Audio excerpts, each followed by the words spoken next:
इसे कहते हैं सुकून की जिंदगी।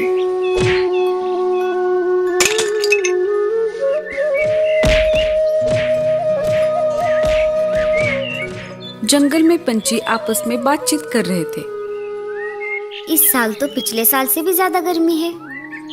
हाँ बहन, इस साल तो बहुत ज्यादा गर्मी है। हम पंछियों का जीना ही मुश्किल हो गया है। इंसानों ने कहीं पर भी जंगल नहीं छोड़े। साल दर साल जंगल नष्ट हो रहे हैं। इस वजह से बारिश कम हो रही है और बारिश के कम होने की वजह से गर्मी भी ज्यादा बढ़ गई है। दोनों में बातचीत चल ही रही थी, तभी वहां पर मीनू मौसी आ जाती है। सारे यहाँ पर क्यों इकट्ठा हुए हो? कोई मीटिंग चल रही है क्या? मुझे तो किसी ने नहीं बुलाया। अरे नहीं नहीं मौसी, यहाँ पर कोई भी मीटिंग नहीं चल रही। हम सब तो इस साल के जानलेवा गर्मी के बारे में ही बात कर रहे थे। हाँ हाँ, इस साल तो बहुत ही ज्यादा गर्मी है। लेकिन सिर्फ बातचीत करने से क्या होगा? हमें इस पर कुछ उपाय निकालना पड़ेगा। बारिश के मौसम में हम सब ने मिलकर जो पानी बचाओ अभियान शुरू किया था, उस वजह से जंगल के तालाब में बहुत सारा पानी जमा हुआ है। इसीलिए हमें इस साल पानी की कोई समस्या नहीं है। अगर परेशानी पानी की नहीं है तो कौन सी है? बारिश के मौसम में अभियान के चक्कर में हमने हमारे घोंसलों की तरफ ध्यान ही नहीं दिया। इस वजह से गर्मी के मौसम में हमें घोंसलों में बहुत गर्मी हो रही है। हम उसी विषय पर चर्चा कर रहे थे मीनू मौसी। इस बार तो मैं मेरा घोंसला बड़ी बड़ी लकड़ियों से बनाने वाली हूँ। चलो, मैं अब चलती हूँ, मुझे बहुत सारे काम हैं। 2-3 दिन ऐसे ही गुजर जाते हैं। मीनू मौसी अपनी मेहनत और लगन से एक बहुत सुंदर घोंसला बनाती है। मीनू मौसी आते जाते पंछियों को कह रही थी, देखो मेरा घोंसला कितना सुंदर बना है। मैं बूढ़ी हूँ, फिर भी देखो मेरा घोंसला कितना सुंदर लग रहा है। तभी कालू कौवा वहां पर आ जाता है। मीनू मौसी ने कालू कौवे को भी नहीं छोड़ा। क्यों रे आलसी कौवे, आ गया जंगल घूमकर? वैसे भी तुझे दूसरा कुछ आता भी नहीं। देख, मैंने कितना सुंदर घोंसला बनाया है। अब इस बार मुझे गर्मी की कोई समस्या नहीं होगी। मीनू मौसी ने बिना वजह ही कालू कौवे को डांट लगाई थी। कालू को गुस्सा आ गया और उसने ठान लिया, ऐसा घोंसला बनाऊंगा कि सब देखते ही रह जाएंगे। कालू वहां से चला जाता है। उड़ते उड़ते कालू कौवा परदेसी पंछी के पास आ जाता है। परदेसी पंछी मिट्टी का व्यापारी था। अरे कालू, आज इधर कैसे? जी मुझे थोड़ी मिट्टी चाहिए थी। मिट्टी तो मैं दे दूंगा, लेकिन तुम्हें पता है मैं एक व्यापारी हूँ। मैं उधार का व्यापार नहीं करता। मुझे मिट्टी के बदले तुम्हें कुछ ना कुछ तो देना ही पड़ेगा। जी भाई साहब, मैं मिट्टी के बदले आपको अनाज दूंगा। देख लो कालू, अभी तो तुम बोल रहे हो, बाद में पलटना मत। अरे नहीं नहीं भाई साहब, जितनी जल्द हो सके मैं आपको अनाज ला कर दूंगा। परदेसी पंछी कालू को मिट्टी दे देता है। कालू मिट्टी लेकर झरने के पास वाले पेड़ पर आ जाता है। अरे वाह, ये जगह तो बहुत ही बढ़िया है। मैं यहीं पर अपना मिट्टी का घर बनाऊंगा। झरना भी पास है और मुझे पानी लाने में आसानी होगी। दिन रात एक करके कालू मिट्टी से एक मटका घर बना देता है। कालू अपना मिट्टी का घर ठंडा रखने के लिए झरने से पानी लाकर उस पर डाल रहा था। अरे वाह, देखते देखते तो मेरा घर बहुत ही अच्छा बन गया। मेरे जैसा घर जंगल में किसी के पास नहीं होगा। चलो, अब मैं थक गया हूँ, थोड़ा आराम कर लेता हूँ। ऐसा कहकर कालू अपने मटका घर में आराम करने के लिए चला जाता है। इधर मीनू मौसी अपने घोंसले से बहुत ज्यादा परेशान हो रही थी। हाय रे ये गर्मी, मैंने इतनी मेहनत से एक घर बनाया, लेकिन कुछ फायदा नहीं हुआ। गर्मी तो वैसे की वैसे ही है। चलो, मैं अब बाहर जाकर थोड़ा अनाज ले आती हूँ, बाद में बहुत धूप हो जाएगी।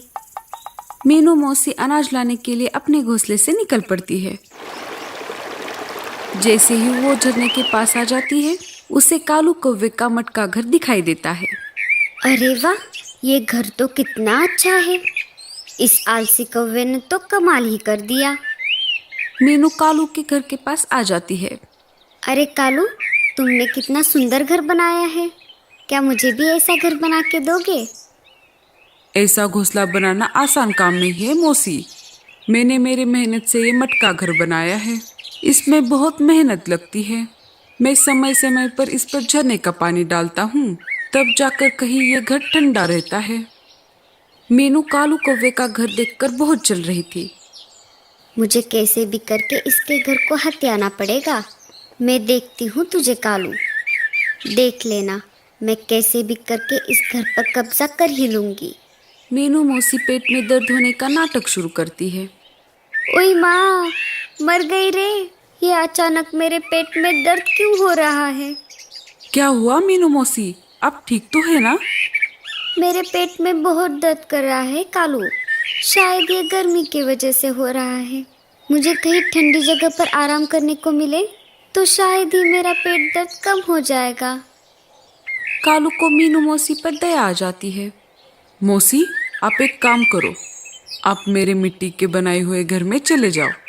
वहाँ पर आराम करो, आपको थोड़ी राहत मिलेगी। तुम्हारा बहुत बहुत शुक्रिया कालू। मैं तो घर से अनाज लाने के लिए निकली थी। लगता है अब मुझे भूखे पेट ही सोना पड़ेगा। आप चिंता मत कीजिए मीनू मौसी, मैं आपके लिए अनाज लाता हूँ। मैं मेरा अनाज लाने के लिए बाहर जा रहा हूँ। आते आते तुम्हारा भी लेकर आऊँगा। कालू मीनू मौसी को अपने घर में छोड़कर जंगल में अनाज लाने के लिए निकल पड़ता है। रात हो गई। मीनू मौसी अभी भी कालू के घर में मजे से आराम फरमा रही थी। इसे कहते हैं सुकून की जिंदगी। मुझे तो बना बनाया ही घर मिल गया, और वो भी इतना ठंडा। कालू अनाज लेकर अपने घर की तरफ लौट रहा था। तभी परदेसी पंछी ने उसका रास्ता रोक लिया। क्यों कालू, कहाँ जा रहे हो इतनी रात को? तुमने मिट्टी के बदले अनाज देने का वादा किया था, क्या तुम भूल गए? अरे बाप रे, मैं तो इसके बारे में भूल ही गया था। अभी के लिए मुझे इसे संभालना होगा, बाकी का बाद में देख लेंगे। अरे नहीं नहीं भाई साहब, मैं तो आपके ही कामों में लगा रहता हूँ। अभी के लिए आप ही अनाज ले लो, बाकी का मैं कल दोपहर तक जमा कर दूंगा। ठीक है कालू, अगर कल दोपहर तक तुम अनाज लेकर नहीं आए तो तुम जानते ही हो मैं आगे क्या कर सकता हूँ। जी जी भाई, आप निश्चिंत रहिए, मैं पक्का आ जाऊंगा। किसी तरह से कालू अपनी जान छुड़ाकर अपने घर वापस आ जाता है। वो देखता है तो मीनू मौसी अभी भी उसके घर में आराम कर रही थी। अरे मीनू मौसी, आप गई नहीं अभी तक? क्या करूँ कालू, मेरा पेट दर्द तो कभी नहीं हो रहा। अगर मैं अभी चली गई तो बाहर की गर्मी की वजह से मेरा पेट और भी दर्द करने लगेगा। अगर तुम्हें कोई एतराज ना हो तो आज रात के लिए तुम मेरे घोंसले में जाकर रह सकते हो। कालू मीनू मौसी के बातों में आ गया। ठीक है मौसी, पर सिर्फ आज रात के लिए। बेचारा कालू हर बार मेरी बातों में फंस ही जाता है। चलो, मैं अब इस ठंडे घर में आराम से सो जाती हूँ। कालू मीनू मौसी के घोंसले में आ जाता है। अरे ये घर तो कितना गर्म है, पर क्या करूँ, इस मीनू मौसी के लिए करना पड़ेगा। मैं आशा करता हूँ सुबह होने तक मीनू मौसी का पेट दर्द कम हो जाए। मैंने अभी अभी तो मेरा घर बनाया था, मुझे एक दिन भी मेरे ठंडे घर में रहने का सुकून नहीं मिला। सुबह हो जाती है। कालू ने 2-3 दिन से बहुत मेहनत की थी, इस वजह से वो दोपहर तक सोता रहा। तभी परदेसी पंछी कालू के मिट्टी के घर के पास आ जाते हैं। अरे दोपहर हो गई है, फिर भी ये आलसी मस्त घोड़े बेचकर सो रहा है। अभी मजा चकाता हूँ इसे। राजू, जाओ कालू के घर को नीचे गिराओ। परदेसी पंछी अपने सेवक को कालू कौवे के घर को नीचे गिराने का आदेश देता है। परदेसी पंछी का सेवक कालू के घर को लात मार देता है। वैसे ही कालू का मिट्टी का घर नीचे गिर जाता है। घर मिट्टी का था, इसी वजह से नीचे गिरते ही वो टूट गया। तभी मीनू मौसी बाहर गिर गई। ओई माँ, मर गई रे। बेड़ा गर्क हो तुम्हारा। लगता है मेरा पैर टूट गया। रुक, मैं तुझे अभी दिखाती हूँ। मीनू मौसी को देखते ही परदेसी पंछी का सेवक वहां से भाग जाता है।